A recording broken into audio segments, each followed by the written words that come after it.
yesterday, Bibi Netanyahu put out a video on Twitter that went something like this. And he, of course, he says it in English.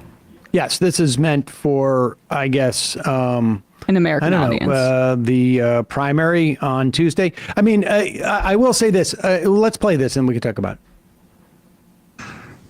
When Secretary Blinken was recently here in Israel, we had a candid conversation. I said I deeply appreciated the support the U.S. has given Israel from the beginning of the war. But I also said something else. I said it's inconceivable that in the past few months, the administration has been withholding weapons and ammunition to Israel. Israel, America's closest ally, fighting for its life, fighting against Iran and our other common enemies. Secretary Blinken assured me that the administration is working day and night to remove these bottlenecks. I certainly hope that's the case. It should be the case. During World War II, Churchill told the United States, give us the tools, we'll do the job. And I say, give us the tools and we'll finish the job a lot faster.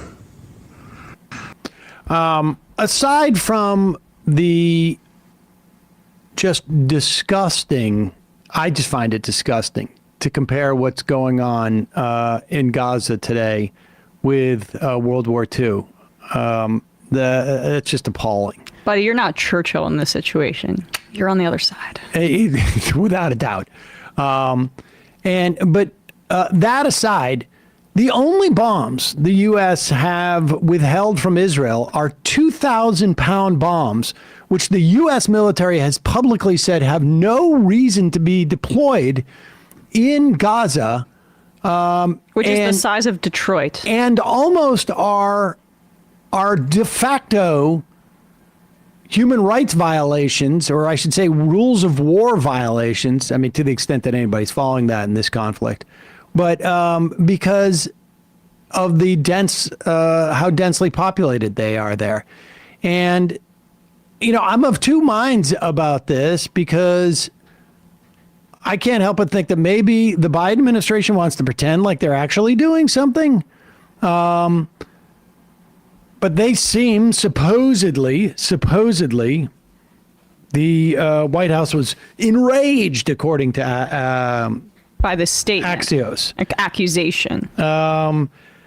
President Biden's top advisors were enraged by the video.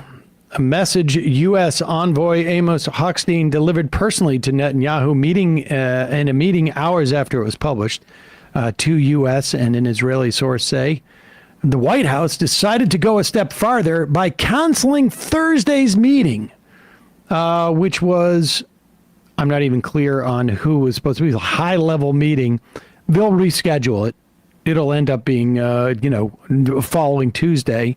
But this is embarrassing for the United States. I mean, we're already past the point where, and maybe that's, I don't know, not terribly relevant, all things considered.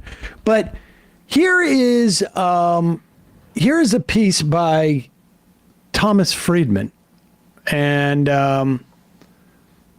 God forbid. But when you've lost Thomas Friedman on this question, folks, you know you've got a problem. Indeed, Secretary of State Antony Blinken, who has made 8 trips to Israel since October 7th, should not make another one without Israel and Hamas agreeing to a clear war-ending plan. He is debasing his and his U.S. power. This is ultimatum time.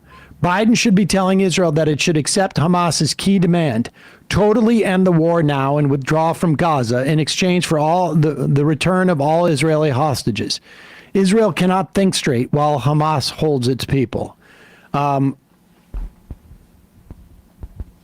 I would take issue with the fact that, like, we're going to pretend that Israel is just in a state of disarray and they can't do it. I mean, this is exactly what the state of Israel has been building towards since its founding, in my opinion. And the idea that, of course, Friedman knows Hamas has already agreed to what Friedman has suggested here.